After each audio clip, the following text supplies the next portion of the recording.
Lorsque nous lisons Acte 20, versets 8 à 12, nous voyons Paul qui est en train de prêcher la parole.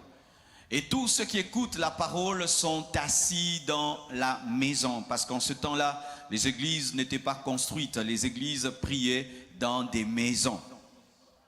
Mais je ne dis pas aujourd'hui qu'il faut que les églises prient dans des maisons. C'était un temps de persécution. C'était un temps où l'église venait de naître, de commencer.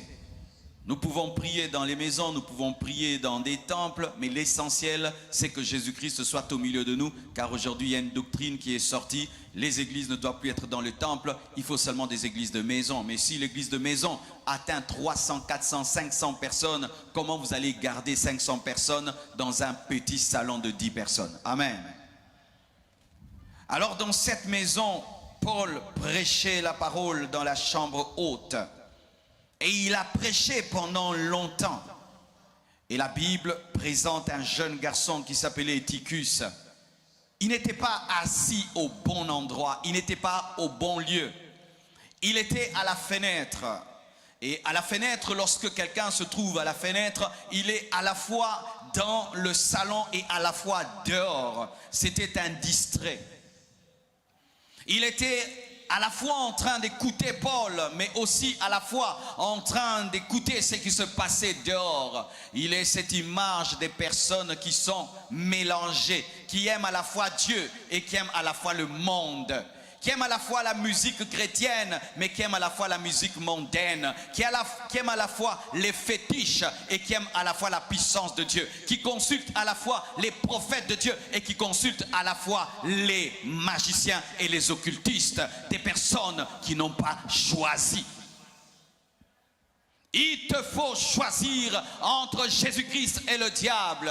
Il te faut choisir entre le monde et la sanctification. Il te faut choisir entre la chair et l'esprit. Il te faut choisir entre les ténèbres et la lumière. Vous devez quitter vos fenêtres. Tu peux être là bien assis, mais spirituellement, tu n'es pas assis sur ce gradin. Non, tu es dans une fenêtre spirituelle parce qu'à la fois, tu es venu écouter la parole, à la fois, tu es venu draguer une fille, à la fois, tu es venu écouter la parole, à la fois, tu es venu voler les téléphones, à la fois, tu es venu écouter la parole, à la fois, tu es venu te faire voir, à la fois, tu es venu écouter la parole, à la fois, tu es venu pour ta propre chair. Les éticus créent des problèmes.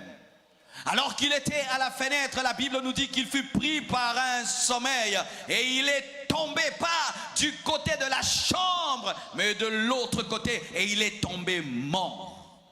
Pourquoi? Il était à un mauvais endroit. Il était à un mauvais endroit, à un endroit qui était dangereux et qui a causé sa mort. Et j'aimerais vous dire, il y a des endroits qui causent la mort. Des endroits où il ne faut pas être. Des endroits où il ne faut pas demeurer. Et je prie qu'aujourd'hui, par cette parole et par le Saint-Esprit, Dieu puisse te sortir de ta fenêtre, te sortir de cet endroit et qu'il puisse t'amener là où il y a la vie, Jésus-Christ de Nazareth. La chambre symbolise Christ. La chambre symbolise la sécurité. La chambre symbolise la parole de Dieu. Vous devez quitter vos fenêtres de compromission et entrer réellement et à 100% dans la parole. Dieu est fatigué des chrétiens mélangés. C'est ça la caractéristique de l'église des temps de la fin. Des églises tièdes.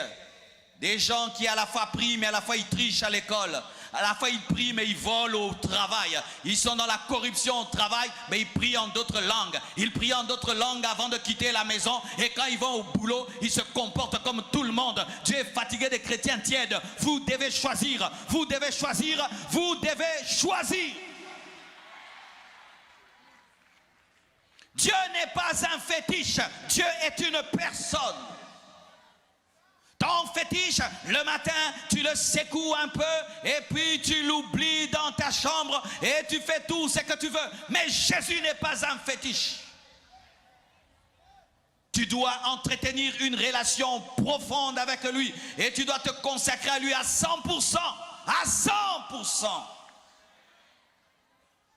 Pas que tu abandonnes certains péchés et tu gardes d'autres péchés. Il avait un pied dans la chambre, un autre pied, il était dans la rue. Tu avais 10 péchés, tu abandonnes 5 péchés et tu gardes 5 péchés. Mais tu te dis chrétien et tu dis que tu seras enlevé, tu iras au ciel. Tu as arrêté de fumer, mais tu n'as pas arrêté de t'enivrer. Tu avais 10 copines, tu as abandonné 5, tu as gardé 5. Eutychus. Heureusement que Paul était un homme oint. La Bible nous dit qu'il est descendu et il a prié pour lui et il a ressuscité. Et aujourd'hui, la puissance de la résurrection va opérer pour ressusciter les Eutychus. Je dis, la puissance de la résurrection va opérer pour ressusciter les Eutychus. Et ici, il y a plus que Paul. Il y a Jésus-Christ de Nazareth, le roi des rois, le Seigneur des seigneurs, le chemin, la vérité, la vie. La résurrection est ici.